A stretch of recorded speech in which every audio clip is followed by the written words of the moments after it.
Hello everybody, welcome back to another video. I'm hoping you guys are having a fantastic day. So in today's video, as you can tell by the title, we'll be talking about a very large winter storm, or actually two large winter storms, but I'll just go over them in one video because they're going to be right after each other, each one of them bringing their unique threats. But yes, two large winter storms, and one of them will actually potentially bring some blizzard conditions, if not just an all-out blizzard. So you could call it a blizzard and a winter storm right after each other, coming on the heels of each other. So a lot of impacts: high winds, high precipitation, heavy snowfall, warm temperatures, very cold temperatures, and more importantly, potentially potent severe weather that is going to be stretching very far towards the north, especially for this time of the year, though not completely unusual for this, at this point, February, mid-February, is when we start getting the severe weather threat and lifting towards the north a bit as the days grow longer and temperatures start rebounding, and the Gulf of Mexico pulls in more and more moisture from its reservoir of warm water. So let's start talking about this, and yeah, let's begin by looking at the current radar. So right now we do have the first one starting to brew across New Mexico. Notice you do have some rain and snow. It's hidden under all these layers, but I don't want to take them off because I just want to show you that there's a lot of different areas that are being impacted by different weather alerts. You can see the mountains right there north and east of San Diego, also potentially going to be getting a lot of snow. They have winter storm warnings issued. Notice Montana, Idaho, Wyoming. Also, that's to do with that second system. This winter storm watch is where that blizzard could occur. That's with that first winter storm. This is potentially to do with that second one. So yes, a lot of different areas and a little confusion, as you may think this is from the first one, but no, this is from Tuesday evening into late Wednesday night. That's again that second system. The first one's going to be already developing into tomorrow. Notice, let's take a look at the northwestern region of the United States. I divide these videos into regions, so if you're, you could skip ahead, skip to your region, so you don't have to watch the long video just to get to your region. Ever since I started doing this, I believe it's helped a lot of people. So notice, we do have obviously snow and heavy rain that is going to be both moving into the northwest and southwestern Canada. I say moving in, but it already is well in on its way across the west. You can see there's some rain and snow around Boise, mainly snow elsewhere, but in the lower elevations a little bit of rain falling as well. Notice this will continue spreading through the day and night tomorrow and tonight and into tomorrow. Notice some of these locations could be picking up some heavy snowfall rates. Notice southern Montana, Wyoming, Oregon, and into potentially Nevada, a lot of heavy snowfall. Now this won't be widespread, not every area will see the same amount. However, higher elevations will be seeing more, and you can see this extends into Wyoming, into Idaho. It leaves mainly the coastal areas, Washington, Oregon, areas that were first impacted by, say, late Tuesday into early Wednesday. And notice that it starts brewing here across Utah, Colorado, and starts lifting towards the north and east there. But for the northwest, not all is said and done. By Thursday, obviously, we have a little bit of a break, not as much precipitation. Notice though, we do have cold temperatures. We have all those blue lines.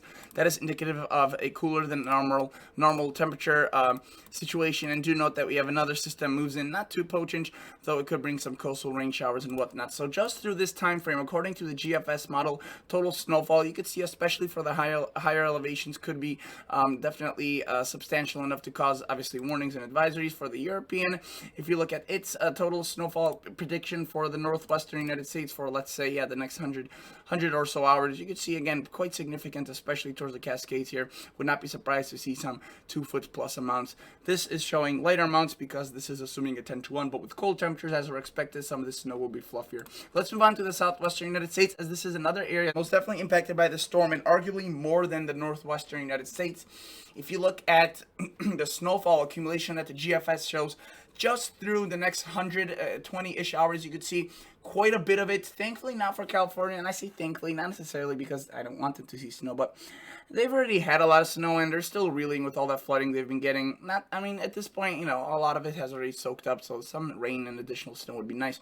But do note, areas that haven't had as much, Arizona, New Mexico, the Four Corners there, Utah, Colorado, are going to be picking up a lot more with this, and that's definitely good. That's definitely beneficial, something we like to see, kind of a fairer distribution of the snowfall. And let me play this out to you. So again, we do have already one ongoing right now that will be contributing to some snow into New Mexico and Arizona, though it's not going to be nearly as significant as the second one, which is bigger and slower. Notice we see heavy snow spreading across Arizona, Utah, filling in very heavy snow late Tuesday and overnight into Wednesday. This thing swoops around the trough, which you can see we have the polar jet stream, screaming all the way into Arizona, California.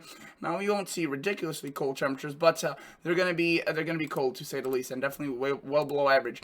Now notice into Colorado, we see the snow right Denver into the day on Wednesday, and as Wednesday rolls around, the end of Wednesday rolls around, we see the snow leaving. But by the time all said is done, we could see accumulated precipitation. So this is rain and snow. You could see again predominantly where the snow, that's where the heaviest amounts of precip will be. There will be some light rain in other areas, but again, cold enough for many areas, if not most, to pick up snow. And later on in the future, if you look at the GFS, it does introduce some sort of a potential system maybe into the weekend. If it's a little bit closer, that could impact it better. Regardless, it increases a moisture flow, bringing more showers and snow. Again, good news is that the pattern looks relatively active for this region regardless. Nothing incredible like we saw in January, still enough to continue adding to the snowpack, adding to the reservoirs. Definitely something we like to see, and you could see potentially getting even more active and into the long range. So that is the GFS. If you look at the European 100 hours plus, again, that snowfall starting tomorrow late in the morning across much of the Southwest. I mean, it's across the Northwest already right now, and then by the time Wednesday rolls around, it's essentially done. But do note that the European, just like the GFS, shows some 2 foot plus amounts, and again, assuming a colder temperature profile, which will be the case, we could see these snowfall amounts jump easily into potentially a 3 foot range. Let's move on now to the north central United States. This is an area where, of course, we see a lot of chaos, as typical with these winter storms. Not only do we have, obviously, the snow, the rain, but also, of course, the severe weather. In this case, it will be more limited for these areas. However, areas like Ohio, Indiana, Kentucky could actually be dealing with a slight risk of severe weather, if not more, with the second system. So the first system you can see is not far away. We are at 6 a.m. tomorrow, and this thing is, 12 p.m., so this is already noon, evening. You could see mainly rain, as there's not much cold air across the north central here. However, there's enough across the Dakotas with the screaming high pressure from the north where these two kind of conflicting air masses cause a very tight gradient in winds. Obviously, that precipitation reaches and overspreads, so we do see potential blizzard conditions developing here. The snowfall by itself won't be anything too legendary. There could be 2 to 5, maybe 6 inches, right? So a decent amount, definitely enough to cause blizzard conditions with these strong winds. And you can see that there will be widespread rain through much of Illinois, Iowa, Wisconsin. Again, not much of a snowmaker, but right on its heels of this one, right? We see a little bit more cold air left behind the wake of this one, which, by the way, according to the GFS total snowfall, again, 2 to 6 inches, I would say, is a fair bet. And again, I give it a big range, especially if there's drifting.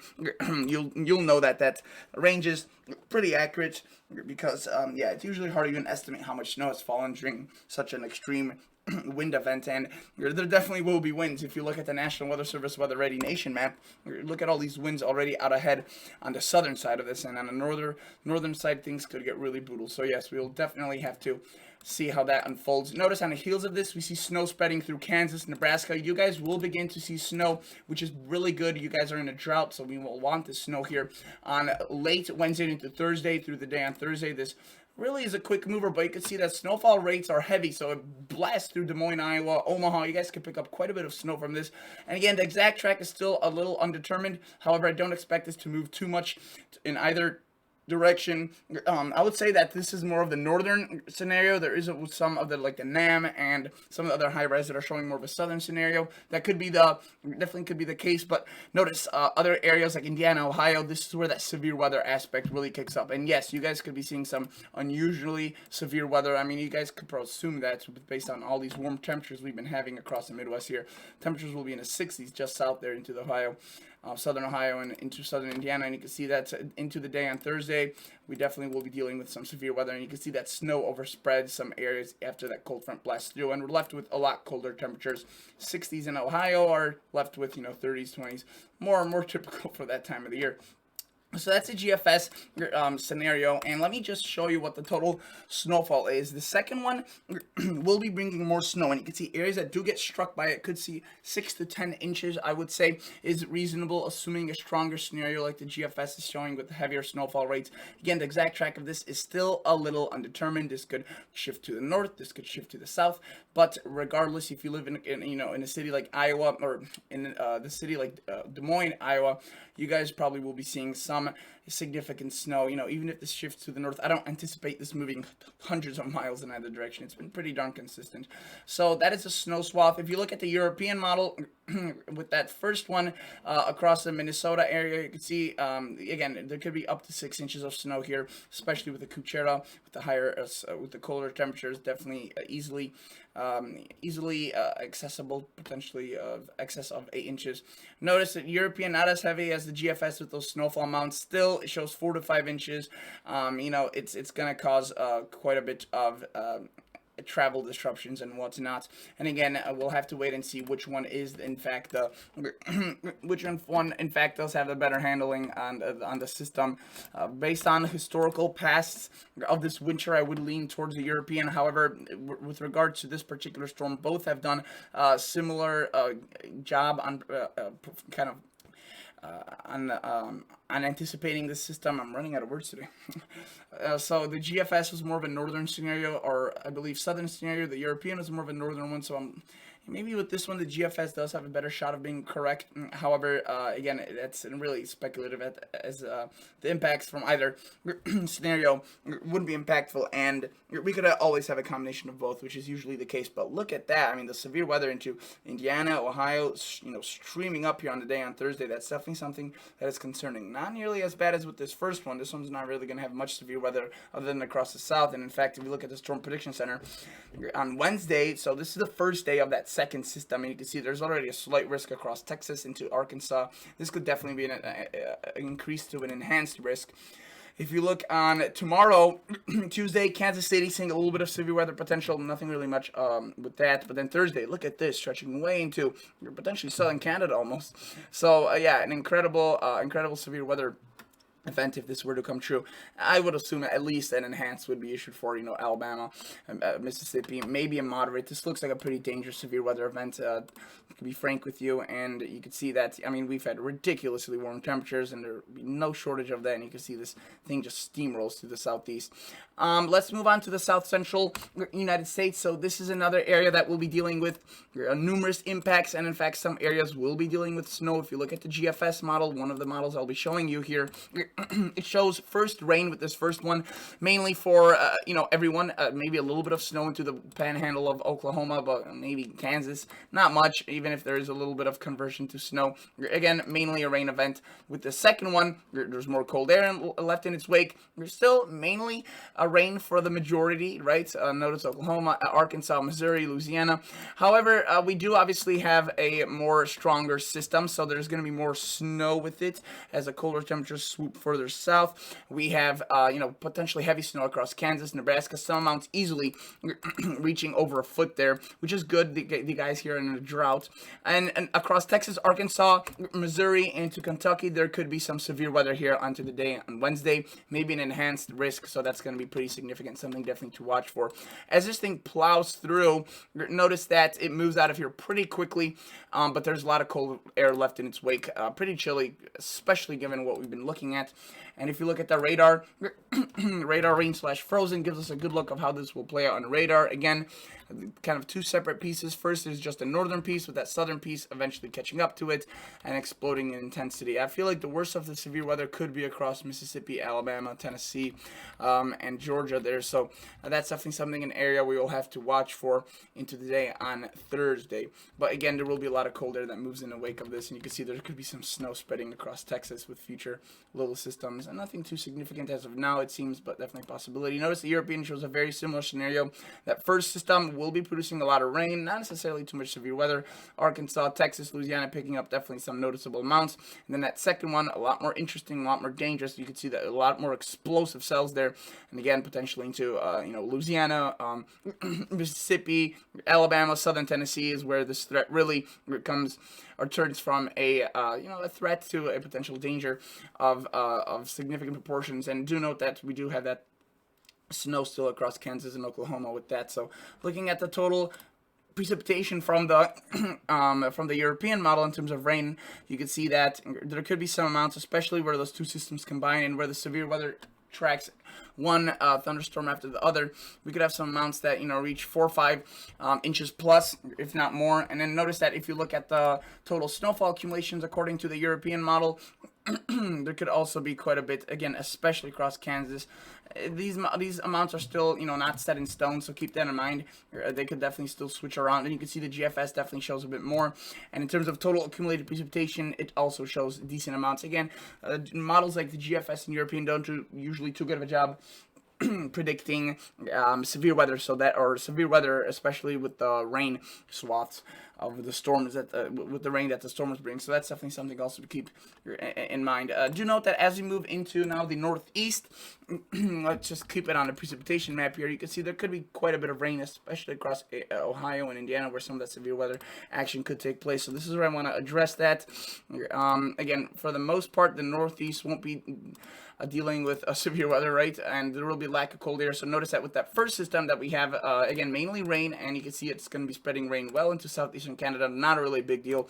Notice warm air out ahead of the second one, the bigger one, and you can see that this one has a lot more snow on the northern side, but for the northeast, it's mainly rain. Maybe a little bit of snow converting on the backside of this thing. The cold air will be racing behind this cold front, but not quick enough to actually convert any of that into meaningful snowfall. So notice the northeast mainly just gets rain. In the future, the pattern obviously looks more active for maybe snow potential, but for now, it's mainly a rain possibility for you guys across the northeast.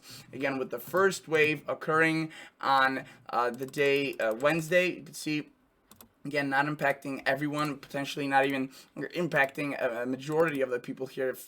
Just the southern Canadian cities seeing some showers into the day Wednesday. And then as we push into Thursday, a lot more rainfall, but again, nothing too incredible and no real snow with that. So that's also going to be pretty quick mover. If you look at the European, here the snowfall accumulations, you can see it also shows nothing, so spoiler alert, nothing really too big in terms of the snow. And you can see that again, there's that first one, again, really petering out as it reaches the northeast, and that second one a little bit stronger, more rain, and potentially quite a bit of severe weather across Ohio, Indiana, Kentucky, West Virginia. So if you live across these areas, I would definitely be keeping an eye on things, because if you look at the Storm Prediction Center, notice that we do have a slight risk potentially that's already extending into Ohio, Indiana, Kentucky. So it's a very large area. A little concerned about this, to be honest. You can see the area population is definitely big. So that is definitely not too comforting. Do note that in the long range, after this system, we do see a lot of cooler air moving in, at least compared to what we've been seeing, but also compared to average. So that is something to keep in mind. Won't really be too sustained. You can see that there will be brief shots of warm-ups as well, but you can see that the models aren't hesitating to show some potential very cold air, some dramatic temperature swings. That's going to be the story, I feel, of the United States here for the next few weeks.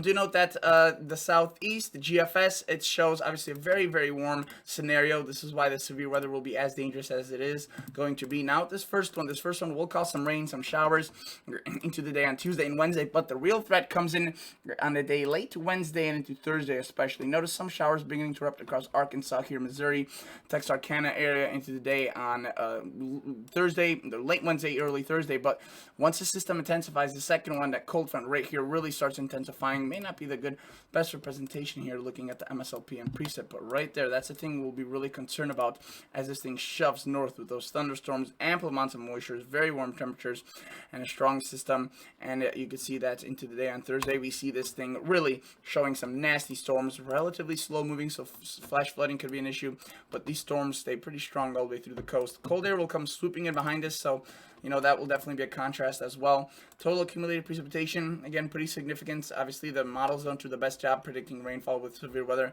but you could assume that, states like Florida will get missed by for the most part with this event. And if you look at the Storm Prediction Center, again, by day 4, this is what it looks like. You can see covering a massive area of the southeast there. But if you go back even on a day on Wednesday, you can see it's already beginning to erupt here across Arkansas, Mississippi, Tennessee. So this is something that we could definitely be, concerned about, and we probably will be, as this will probably get upgraded to some sort of an enhanced here, maybe even a moderate. So definitely not too good, definitely concerning. But for now, that's all I have for you guys. I could show you quickly the long range models, and well, I have been using the long range models, but I want to show you what they could show in the longer range. So obviously we have those two storms. Once they pass, you can see that the atmosphere and the weather pattern stays zonal for the most part. You can see a lot of moisture coming in, so these systems that do occur will be absolutely moisture laden. Good news is the cold air will be a little less sustained, so there could be, not as annoying with that cold air, but also some of these systems could be bringing rain pretty far towards the north. You could see, bringing rainfall where snowfall would typically be more occurring, but you could see the ones that do end up developing potentially monsters. You can see tons of snow, rain, precipitation makers. So that's definitely something to watch for. And notice some of these lines here. I mean, you could expect dramatic temperature swings. Look, so we have a powerful beast up here providing blizzard conditions across the Dakotas, but on the southern side of this thing, we'll have an incredible warm up. And you can see just a sharp temperature contrast across the country here.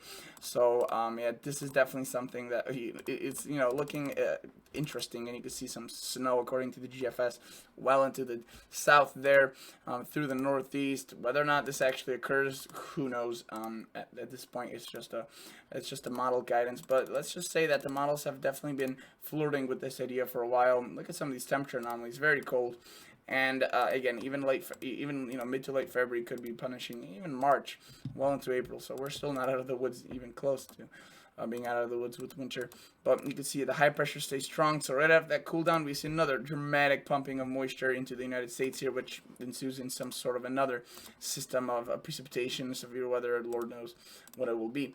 If you look at the new model run of the GFS, you can see there's our two systems we're talking about now, but in the long range, it showed pretty similar features. Again, zonal, a lot of moisture swooping in, then eventually comes along maybe a stronger low pressure that capitalizes on that and produces some nice swaths of rain and snow. The new model run didn't show anything too incredible, still a nice, pretty nice system there.